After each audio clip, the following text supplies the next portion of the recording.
হয়ে গেছে তাহলে। আমি কথা বলছিলাম বলে আরেকবার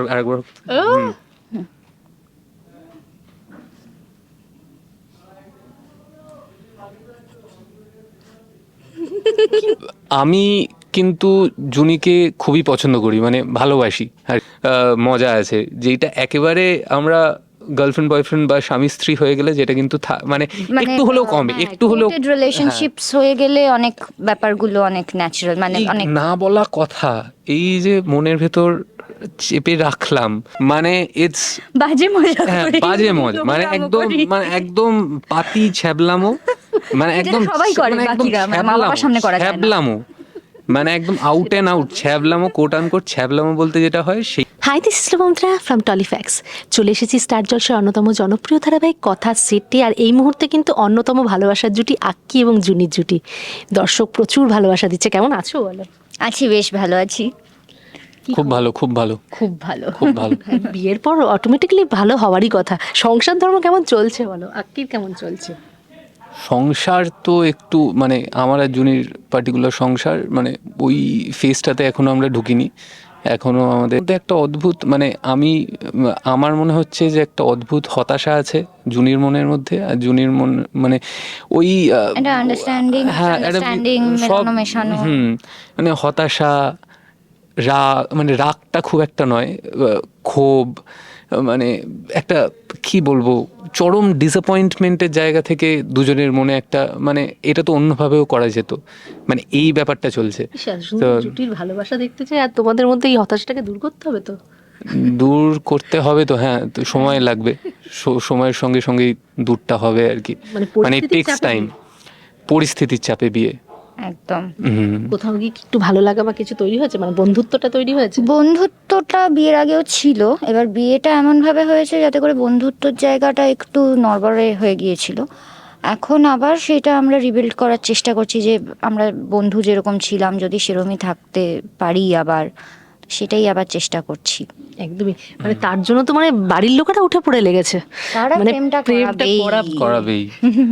কারণ আমি কিন্তু জুনিকে খুবই পছন্দ করি, মানে ভালোবাসি আর কি। তো সেইটা যাতে চাপানো ভালোবাসা না হয়ে যায় সেই জন্যই আমাদের, হ্যাঁ, মানে চরম one sided.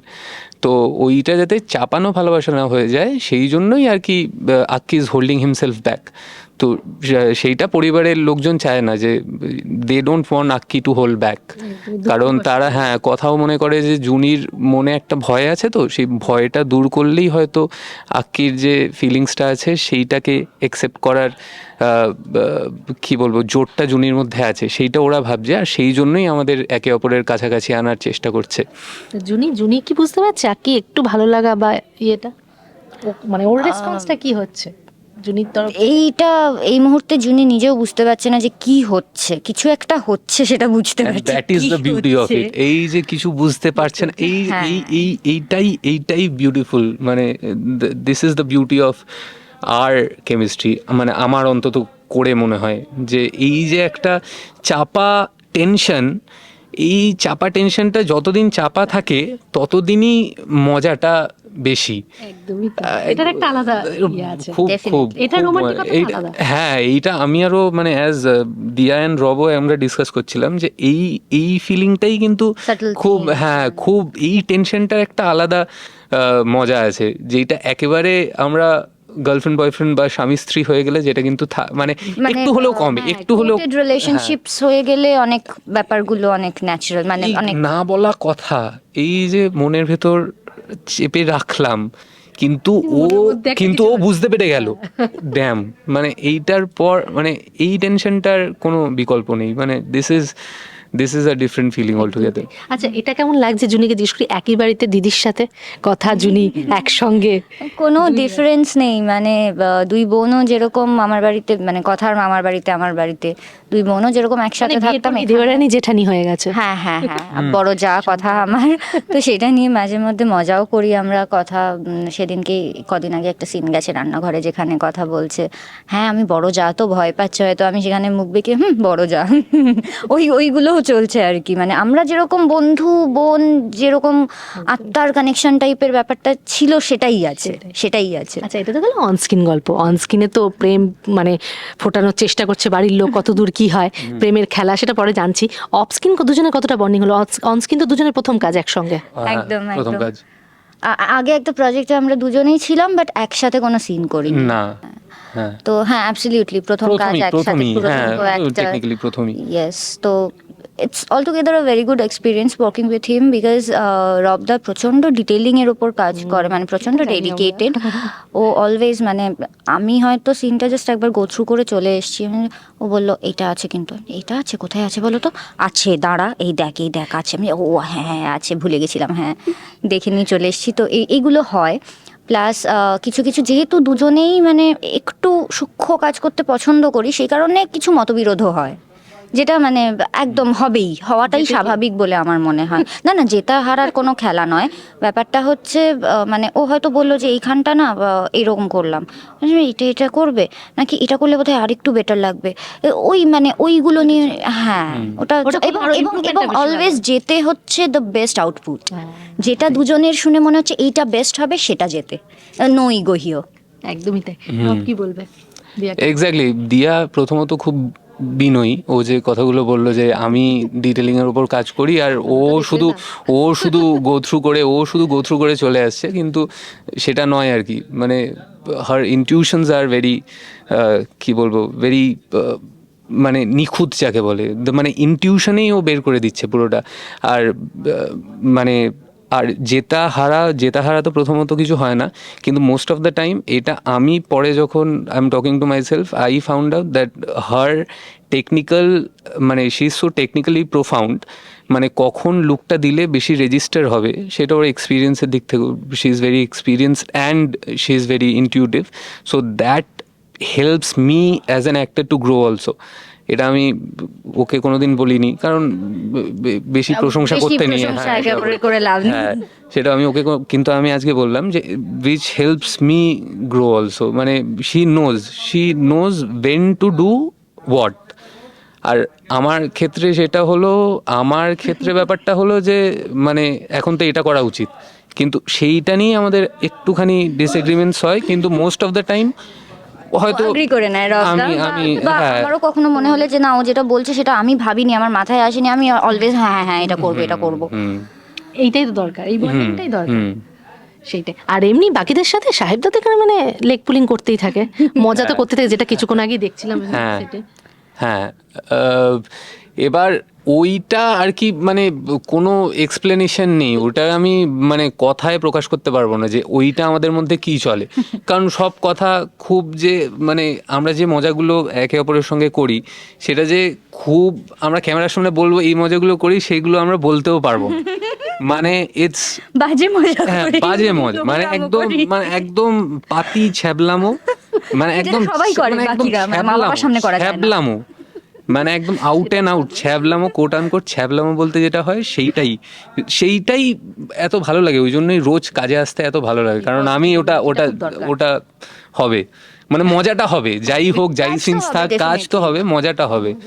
That brings me here every day আর কি। একদমই, কারণ অনেকটা সময় তোমাদের এখানে কাটাতে হয়, সেই মজাটা দিন এভরিডে। একদমই তাই। আর যেভাবে দর্শকদের প্রচুর ভালোবাসা এই কারণে, কারণ অফস্ক্রিন বন্ডিংটা তোমাদের ভীষণ স্ট্রং, সেটা দরকার, তাই না? আচ্ছা, প্রেমের খেলা যেটা দেখছিলাম যে এক দৃষ্টিতে যে খেলাটা আছে, পরে দেখবে দর্শক, এক দৃষ্টিতে তাকিয়ে থাকতে হবে, একটু দেখবো চট করে, জল ফল বেরিয়ে যাবে চোখ থেকে। একটু দেখি কতক্ষণ কে পাতা ফেলে। কে পাতা, আমি তো পারবোই না, আমি তো পারবোই না, কারণ নাকি জিতিয়ে দেবে কোনটা? টেকনিক্যালি প্রোফাউন্ড, ও চিট করে দেবে। আমি বলে দিয়েছিলাম যে এখন খেলাটা হলেও জিতে যাবে, কারণ দেখি এখন তো আমি কনসিয়াস হয়ে গেছি এটা হবেই না। দেখি চলো, এটা এতক্ষণ ধরে কি করে দেখাবে তুমি তোমার ইন্টারভিউতে? ফেলে দিয়েছে, হয়ে গেছে তাহলে আমি কথা বলছিলাম বলে আরেকবার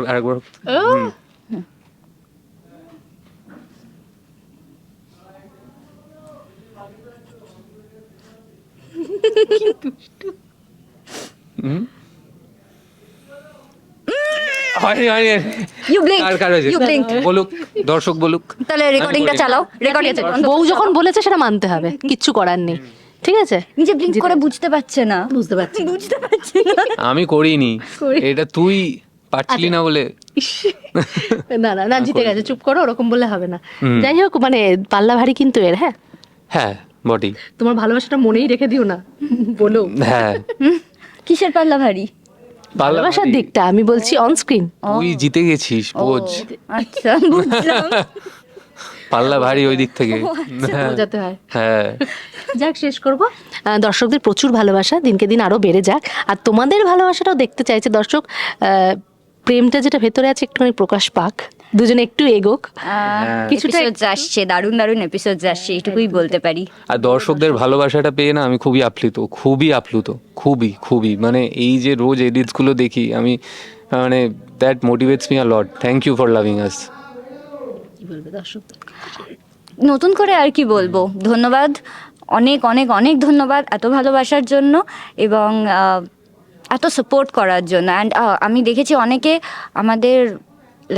আমাদের ক্যারেক্টার্সগুলোকে নিজেদের মাইন্ডে প্লে করে, মানে যে এই ক্যারেক্টারগুলোর মধ্যে কী কী চলছে তবে তারা এই অ্যাকশনগুলো করছে, এইগুলো নিয়ে অনেকে খুব ডিটেইলিং করে আর কি, যেটা আরেকটা খুব জিনিস ভালো লাগে, যেটা ইন্সপায়ার করে। আরেকটা জিনিস যেটা খুবই ইন্সপায়ার করে সেটা হলো some of them are very critical about the characters. কেন এটা যেটা আমি বললো? এটা তো যেটা বলা আমি উচিত হয়নি।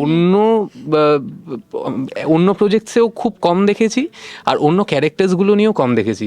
মানে আমার মনে হয় this two characters are very close to reality, আর মানে people can connect with them. Flawed characters, মানে যেমন আমরা হই মানুষ, পারফেক্ট। কোনো পারফেকশনের মানে বালাই নেই, মানে উই আর ভেরি ফ্লড, আর that is why they are very critical. মানে আমি তো অ্যাকচুয়ালি দর্শকরা Relatable, নিজেদের আমাদের জায়গায় বসেই দেখছে, না এটা হলে তো আমি হলে তো বাকির জায়গায় এটা করতাম না। মানে that is so beautiful, that is so beautiful. Thank you. মানে this motivates me a lot. We feel really blessed. Bardhaman পুজোয় আমরা জগৎব্রহ্মপুর যাচ্ছি আশ্রমে, তো তারপরে আমরা একটা অদ্ভুত জিনিস দেখতে পাচ্ছি, সেটা হচ্ছে মান্ডবী, সে নাকি অন্ধ হয়ে গেছে। এবার আমরা কেউ বুঝতে পারছি না ব্যাপারটা কি, মানে সত্যি না মিথ্যে না কি হচ্ছে বুঝতে পারছি না। দেখতে থাকুন কথা, সন্ধ্যা 7টায় স্টার জলসায় রোজ। রোজ।